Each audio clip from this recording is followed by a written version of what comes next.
Hi guys, be the bull welcomes you again. तो एक और नया आईपीओ आ रहा है, मतलब आने वाला है। मेन बोर्ड आईपीओ है। आईपीओ का नाम जो है वो नोवा एग्रीटेक लिमिटेड है, जो कि मतलब एग्रीकल्चर नाम से पता चलता है कि एग्रीकल्चर रिलेटेड कुछ बिजनेस होगा। खैर वो तो आगे देखेंगे। आईपीओ डिटेल्स देख लेते हैं गाइस। तो कि आईपीओ डेट जो है वो 22 जनवरी 2024 से लेकर 24 जनवरी 2024 है। फेस वैल्यू ₹2 पर शेयर। प्राइस बैंड 39 रुपीज़ से लेकर 41 रुपीज़ पर शेयर है। लॉट साइज 365 शेयर्स का है। Total issue size 3,50,75,693 shares. करीब 143,81,00,000 रुपए कंपनी जुटाने वाली है इस टोटल इश्यू साइज से। उसमें से फ्रेश इश्यूज़ के माध्यम से 2,73,17,073 शेयर्स आएंगे। करीब 112 करोड़ रुपए उससे जुटने वाले हैं, कंपनी जुटाएगी मतलब फ्रेश इश्यूज से। और साथ ही साथ में मतलब ये थोड़ी प्लेन की आवाज़ आपको आ रही होगी, जो दरअसल मतलब अभी 22 तारीख की जो श्री राम मंदिर की जो चल रही है, तो बिल्कुल नज़दीक में एयरपोर्ट है, तो धड़ाधड़ प्लेन जा रहे हैं गाइस, तो उसके लिए थोड़ा एडजस्ट कर लेना। चलिए, तो ऑफर फॉर सेल के ज़रिए करीब 77,58,620 शेयर्स आएंगे। दो की फेस वैल्यू से 31,81,00,000 रुपए कंपनी जुटाएगी, और जिसका बेसिस ऑफ अलॉटमेंट जो है वो 25 जनवरी 2024 को है। सो इन केस इस आईपीओ में अगर आप अप्लाई करते हो और आपका आईपीओ नहीं लगता है, तो रिफंड की इन्फॉर्मेशन आपको 29 जनवरी 2024 को मिलेगी। और अगर आपका आईपीओ लग जाता है तो शेयर्स आपके डीमैट अकाउंट में क्रेडिट हो जाएंगे 29 जनवरी 2024। ध्यान रहे, रिफंड की इन्फॉर्मेशन और शेयर्स क्रेडिट होने की डेट जो है वो सेम है, 29 जनवरी 2024। लिस्टिंग डेट 30 जनवरी 2024 है। Cut off time for UPI mandate confirmation शाम को 5 बजे 24 जनवरी 2024 को है guys. Issue type book built issue IPO. Listing जो है वो BSE NSE पे होने वाली है गाइस। तो कि मैंने जैसे आपको बताया, मेन बोर्ड आईपीओ है ये, जिसकी शेयर होल्डिंग प्री इशू 6,52,02,740 है। शेयर होल्डिंग पोस्ट इशू 9,25,19,813 है गाइस। तो रिजर्वेशन की बात करेंगे तो QIB shares offered not more than 50% of the net issue है। Retail shares offered not less than 35% of the net issue. NII HNI shares offered not less than 15% of the net issue है। So आप retail category में हो तो minimum एक lot के लिए तो अप्लाई करना ही है। 365 शेयर्स आएंगे। 14,965 रुपये आपको जमा करने पड़ेंगे। रिटेल में मैक्सिमम 13 लॉट के लिए अप्लाई कर सकते हो। 4,745 शेयर्स आएंगे। 1,94,545 रुपये आपको जमा करने पड़ेंगे। SHNI में मिनिमम 14 लॉट के लिए अप्लाई करना है। 5,110 शेयर्स आएंगे। 2,09,510 रुपये लगेंगे आपके। SHNI में मैक्सिमम 66 लॉट के लिए आप अप्लाई कर सकते हो। 24,090 शेयर्स आएंगे। 9,87,690 रुपये आपको देने पड़ेंगे। और BHNI में मिनिमम 67 लॉट के लिए अप्लाई करना है। 24,455 शेयर्स आएंगे। 10,02,655 रुपये आपको जमा करने पड़ेंगे। सो गाइज़, यहाँ पर HNI का जो मतलब होता है, हाई नेटवर्थ इंडिविजुअल या हाई नेटवर्थ इंस्टीट्यूशन काउंट कर सकते हो आप। और S और B जो है वो स्मॉल HNI बिग HNI के नाम से डिफरेंशिएट किया गया है गाइस। अलग अलग मतलब कुछ तो पैसे की लिमिट लगाई होगी कि मतलब इतने से इतने के बीच में अगर HNI आते हैं तो ये स्मॉल में है, और इसके ऊपर के पैसे मतलब और ज़्यादा पैसे लगा रहे तो उसको बिग HNI कैटेगरी में काउंट कर लेते हैं। सो लाइक वाइज मतलब सेपरेशन किया गया है। अब प्रमोटर्स अगर हम देखेंगे तो कि Suraksha agri retails private limited, Malathi S and Kiran Kumar Atukuri are the promoters of the company, जिनकी शेयर होल्डिंग प्री इशू 84.27% है। शेयर होल्डिंग पोस्ट इशू 59.39% है। मतलब आफ्टर IPO इनकी होल्डिंग हो जाएगी 59.39%, और अभी 84.27% का स्टेक हिस्सा उन्हीं के पास है कंपनी का, मतलब शेयर है। अब कंपनी के बिजनेस के बारे में अगर ब्रीफ आइडिया ले तो हैदराबाद बेस्ड कंपनी है, 2007 से फाउंडेड है। और Nova Agritech Limited manufactures products that help farmers grow crop betters. तो यहाँ से सीधा पता चल रहा है कि जो पाक होते हैं वो पाक को अच्छे तरीके से ग्रो कर पाए, उसके लिए मतलब जो नीडेड प्रोडक्ट्स जो होती है वो कंपनी बनाती है। The main focus is on 3 things. तो कि सॉइल की health, plant nutrition and crop protection. तो कि आप समझ रहे हो कि मिट्टी जो होती है, मतलब जहाँ मतलब खुदाई के बाद जो जहाँ पर मतलब मेन बीज डाला जाता है, तो वो उसकी हेल्थ बनी रहे, जो प्लांट है वो न्यूट्रिशियस हो, और जो क्रॉप जो होता है, पाक जो होता है, उसको प्रोटेक्शन के लिए भी करती है, मतलब कुछ चोरी ना हो जाए, कुछ अलग प्रकार के इंसेक्ट्स या कुछ जीव जंतु जो है वो उसको खा ना जाए, ख़राब ना कर जाए, उस हिसाब से उसकी मतलब काम करते हैं कंपनी। अब क्या क्या उसकी रेंज है वो देख लेते हैं।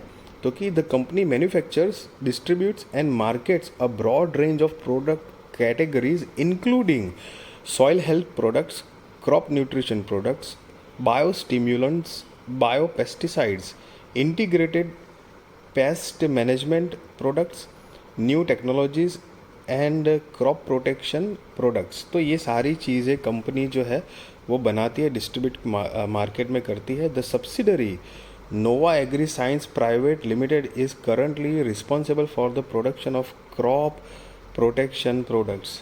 तो बेसिकली कंपनी का जो काम है गाइस, वो आपको यहाँ से समझ में आया होगा।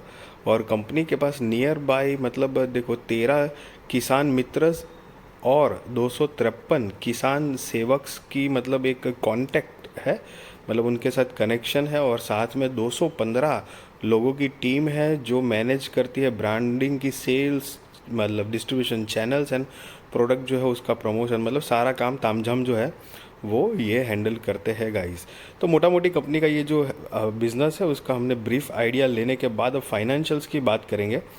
तो यहाँ पर 31 मार्च 2021, 22, 23 और 30 सितंबर 2023 के फाइनेंशियल्स दिए गए हैं, और सारे फिगर्स ये जो है वो करोड़ में है। और मैं आपको रिसेंट लेटेस्ट वाले फाइनेंशियल्स हम देखेंगे। तो कि 30 सितंबर 2023 के अकॉर्डिंग कंपनी की जो टोटल असेट है वो 196 करोड़ रुपए के आसपास है, रेवेन्यू 103 करोड़ रुपए के आसपास है, प्रॉफिट आफ्टर टैक्स 10 करोड़ रुपए के आसपास है, नेटवर्थ 74 करोड़ रुपए के आसपास है, रिजर्व्स एंड सरप्लस 60 करोड़ रुपए के आसपास है, और टोटल बोरोइंग्स जो है वो 68 करोड़ रुपए के आसपास है गाइस। और यहाँ पर आप नीचे पढ़ भी सकते हो अमाउंट इन करोड़, जो कि मैंने पहले आपको बताया कि ये सारे फिगर्स जो है वो इन करोड़ में है गाइस। यहाँ पर कंपनी जो है ना वो छोटी है, बट कंपनी का जो फाइनेंशियल्स है वो थोड़ा आई मीन स्ट्रेंथ ज़रूर दिख रही है, स्ट्रेंथ ज़रूर दिख रही है कंपनी के फाइनेंशियल्स और बिजनेस मॉडल जो है उस हिसाब से। हालांकि गाइस मैं मतलब आपको कोई बाय और सेल रिकमेंडेशन नहीं दे रहा हूँ, और ना ही अब आपको बता रहा हूँ कि आप आईपीओ के लिए अप्लाई करो या ना करो। That is completely depend on your risk research, और आप अपने फाइनेंशियल एडवाइज़र को पूछ के कर सकते हो। बट द थिंग इज़ कि आई मीन जस्ट आपको एक पॉइंट ऑफ व्यू शेयर किया मैंने। अब की परफॉर्मेंस इंडिकेटर देखेंगे तो मार्केट कैपिटलाइजेशन जो है वो 379 करोड़ का मार्केट मतलब उसके आसपास का मार्केट कैपिटलाइजेशन है, मतलब 380 करोड़ रुपए का मार्केट कैपिटलाइजेशन आप गिन सकते हो करीब करीब। और गाइस बहुत छोटी कंपनी है, मतलब समझ रहे हो आप। जनरली मतलब ऐसी कंपनी जो होती है इतनी छोटी, उसको एक ड्रॉबैक ज़रूर होता है कि कंटिन्यूस जो है वो कंपनी ग्रो करने के लिए ऑर्डर मिलते रहने ज़रूरी है, या तो उनकी कुछ फिक्स जो पार्टीज़ होनी चाहिए जहाँ से उनको पता है कि ईयर ऑन ईयर या क्वार्टर ऑन क्वार्टर बेस पे हमको ऑर्डर मिलने ही वाले हैं, और तो बिज़नेस एक डिसेंट लेवल पर रन हो रहा है। और साथ में मतलब एक्सपोनेंशियल ग्रोथ के लिए दूसरी जगह पे अप्रोच करें, क्योंकि अगर ऐसा है कि आज काम आया फिर कल का पता नहीं है, आज काम आया कल का पता नहीं है, तो थोड़ा डिफ़िकल्ट हो सकता है। ये मैं इसलिए बता रहा हूँ क्योंकि सी गाइस आप इन्वेस्ट करोगे।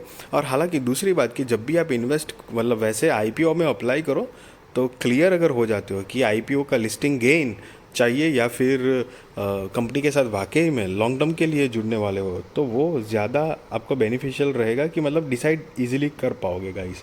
और वैसे भी आजकल आईपीओ की जो सीज़न जैसा चल रहा है, बहुत सारे बीच में तो आईपीओ सक्सेसफुल हुए, काफ़ी ताबड़तोड़ रिटर्न भी दिया हुआ है, और वापस मार्केट जो है वो थोड़ा मोटा अभी करेक्ट तो हुआ है, बट ऐसा कोई मतलब शार्प नोज डाउन नहीं हुआ है, मतलब इतना कुछ तो रिकवरी भी है। तो मार्केट अभी भी थोड़ा अप ट्रेंड जैसा ही दिख रहा है, तो चांसेस है कि सारे आने वाले आईपीओ भी थोड़े अब ट्रेंड में हो तो मतलब एक होता है कि ट्रेंड के हिसाब से ना कभी ऐसा भी होता है कि कोई ठीक ठाक सा ही आईपीओ है, कंपनी इतनी अच्छी नहीं है लेकिन फिर भी ट्रेंड पॉजिटिव है, मार्केट अपसाइड मूवमेंट में है, तो एक premium grey market premium high होके लिस्टिंग गेन मिलने के चांसेस भी होते हैं गाइस, समझ रहे हो आप। तो की परफॉर्मेंस इंडिकेटर में आगे गाइस, आर जो है वो 38.27% है, R O C 27.25%, debt to equity 1.11, R O N W 32.08%, P B V मतलब प्राइस टू बुक वैल्यू 4.06, और ई पी एस जो है वो pre I P O 3.14, post I P O 2.24, P E ex pre I P O 13.05 और post I P ओ 18.27। और नीचे जो ये नोट में गाइज लिखा हुआ है वो ईपीएस की कैलकुलेशन दी गई है कि कैसे कैलकुलेट किया गया है। आप चाहो तो हल्का सा एक पॉज करके आप पढ़ सकते हो गाइस, ताकि आपको एक क्लियरिटी मिल जाए। हालांकि मतलब सारे पैरामीटर्स इंपॉर्टेंट होते हैं, बट मतलब अगर आप थोड़े से भी एक्सपीरियंस हो तो आपको इतना मतलब इतना, मैं पहले तो मैं पर्सनली बताऊं तो पी पे मैं इतना पर्सनली बिलीव नहीं करता हूं, क्योंकि पी तो मतलब कम होना ज़्यादा होना वो अलग बात है। बहुत सारी ऐसी कंपनी होती है जिसका पी जो है, जैसे अभी रिसेंटली जियो फाइनेंशियल्स आया है, तो उसका पी देखोगे तो पागल हो जाओगे। तब तो ऐसा लगेगा कुछ ज़्यादा ही महंगा है, तो आपको ऐसा लगेगा कि जियो फाइनेंशियल्स तो पेनी स्टॉक पे ना है ना, जब तक मतलब पी की जो डेफिनेशन और उसके हिसाब से चलेंगे तो ऐसा लगेगा कि भाई जियो फाइनेंशियल्स तो पेनी स्टॉक जब तक नहीं हो जाता 2-5 रुपये में, तब तक खरीदना ही नहीं है, तो उसी हिसाब से पी नीचे आएगा। लेकिन एक्चुअली काउंटिंग उस हिसाब से नहीं होती है। कंपनी का जो आई मीन प्रॉफिट जो है, प्रॉफिट ग्रोथ उस तरह से अगर जंप होता है तो पी वो एडजस्ट होता रहता है।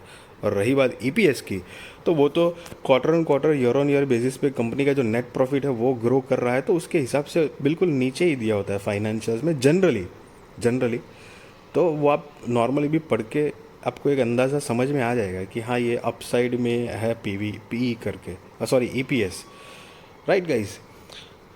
तो ऑब्जेक्ट ऑफ इश्यू मतलब कंपनी ये आईपीओ क्यों लाना चाहती है, मतलब उनकी वजह जो है, तो कि कंपनी ने यहाँ पर कुछ मेजर रीज़न दिए गए हैं। तो कि पहला है investment in the subsidiary Nova agri science private limited for setting up a new formulation plant, funding capital expenditure in the company towards expansion of the existing formulation plant, funding of working capital requirements of the company, investment in the subsidiary Nova Agri Science Private Limited for funding working capital requirements and general corporate purpose।